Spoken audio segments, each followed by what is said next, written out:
Y estamos acá, decíamos, estamos ya con Bernabé Salas, que como todas las semanas nos va a ayudar ahí a ver y analizar algunos indicadores de la economía. Berna, querido, ¿cómo andás? ¿Cómo estamos? ¿Todo bien? ¿Todo bien? ¿Ustedes? Volviendo Bien. de vacaciones vos. Yo nunca dejo de trabajar igual. No, Estoy siempre bueno, activo. pero escuchame, la última vez que muy estuviste bien. acá nos contabas que te estabas yendo a la playa, que tenías toda ahí una perspectiva por delante envidiable. No veo el color de playa en tu piel, ¿eh? Si querés me saco la camisa y te muestro. Bueno, no, está bien, te creo, No, te bueno. creo. Otro que quiere mostrar los músculos como Matías Aguad. No, por favor. Matías, tiene otro nivel. Bueno, gracias Bernabé Salas, economista de Federalismo y Libertad. Decía yo, obviamente que decíamos en broma, charlábamos ayer con José de este índice bloc de hoja, ¿no? Pero digo, por ahí todo sirve para tener cierto indicador del pulso de la economía, de cómo está manejándose o no, en distintos aspectos, digo. Puede ser, habría que verlo con detalle, por supuesto que habría que estudiarlo, tal vez no estoy tan involucrado en el tema. Yo veo que vos lo venís siguiendo de cerca. Vengo Sí, observando, sí. vengo observando. Porque también hay que aislar el componente que es muy estacional. Tal vez en febrero o Claro, marzo muy bien. el bloc de hoja lo encontramos con una estacionalidad propia del inicio de clases. Sí. Y vemos que el precio crece mucho y con el ingreso te adquiere una mayor participación en el ingreso, en el bolsillo de la gente. Bueno, por eso el que sabe. Pero hay que verlo, tal vez está muy desarrollado en otro aspecto y yo no he tocado mucho el índice. Bien, Tal vez muy hay bien. un índice. Por eso ahí tenés los economistas saben y por qué se Claro. arman los índices y cómo se arman. Pero bueno, más allá de esto que era una percepción simplemente así al aire, sin basamento académico, sí salieron, salió el EMAE, salieron los datos de lo que fue la economía ya de alguna manera completo. Bueno, ¿qué datos vieron? ¿Qué viste de lo que pasó ahí? ¿Qué sectores crecieron más? ¿Cuáles no? Bueno, en primer lugar, Argentina transitaba una recesión bastante profunda desde la mitad de 2023 hasta la mitad de 2024 más o menos. De ahí Argentina empieza a rebotar. Es natural que un país rebote tras una recesión prolongada. Argentina lo realizó y en 2025 ese rebote se aminoró. Lo que no significa que Argentina esté estancada, aunque hay algunas señales, no significa que esté Caballo dice que estancada del estamos en todo. esta inflación. Bueno, es posible que Caballo se refiera a los primeros meses del año. Enero seguramente viene con caída a nivel de actividad. Sí. Todos los datos indican que enero va a caer.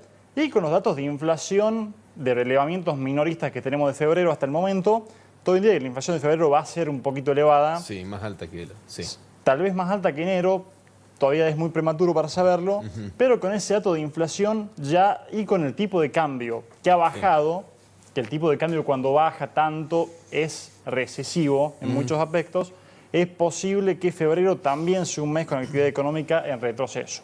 Bien. Ok. Sin embargo, datos duros que tenemos, en 2024, el 2025 el país creció 4,4% con respecto a 2024. Bien. Que es un dato, bueno, 4,4% ¿Eso es, es mucho, es poco? ¿Qué significa?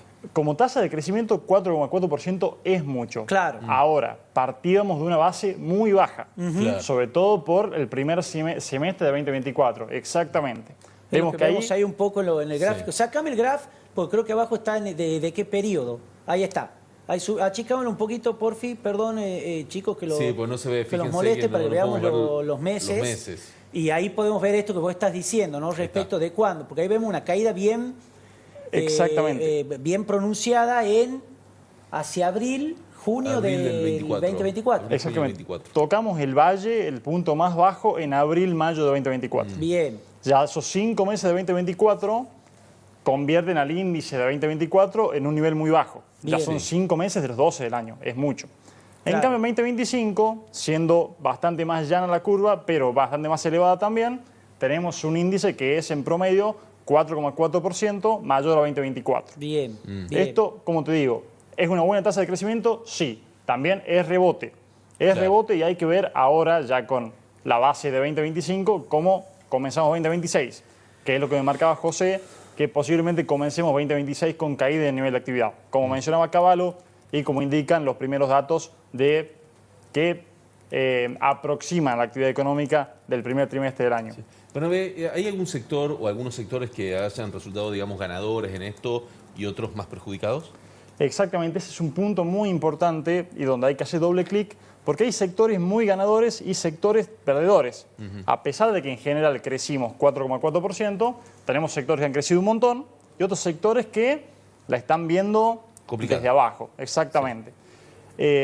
Justo en ese gráfico presento quiénes son los ganadores. Principalmente el sector agrícola, comparado a 2023, en 2025, esto es 2025 versus 2023, está mucho mejor que en 2023.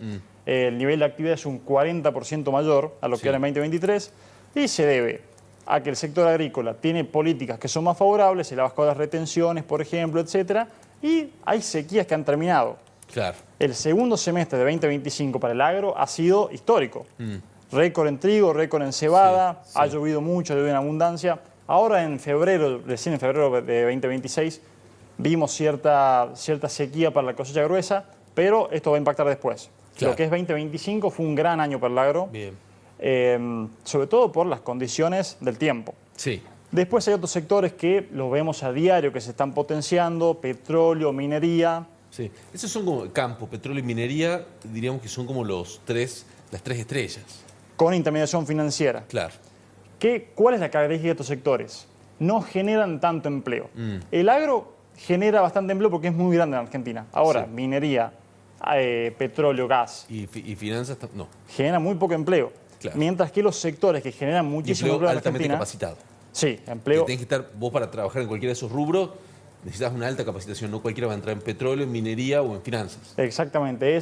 Son sectores intensivos en empleo de alto capital humano. Sí. Eso es lo que se dice técnicamente. Pero exactamente como lo decís vos. Empleo de alta capacitación. Sí.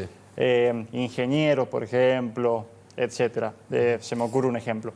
Ahora, los sectores que más empleo concentran son los que a peor les ha ido en estos 2 años. Sí. Que construcción e industria son los principales. Ahí tenemos los 3 peores, son construcción, pesca e industria. Pesca concentra muy poquito empleo, pero industria y construcción concentra mucho empleo. Entonces, lo que yo apunto con esto es, tal vez el problema argentino no es tanto la producción, porque Argentina está produciendo mucho y va a seguir produciendo mucho en petróleo, en gas, en minería, en el agro, sino que tal vez es más socioeconómico. Bien. Porque aparte, a diferencia de estos sectores que hablábamos que toman mano de obra muy calificada, construcción y comercio es lo contrario. Exactamente. En general es lo contrario. O sectores de capacitación mediana. Sí. Pero que parten de una concentración de empleo muy alta.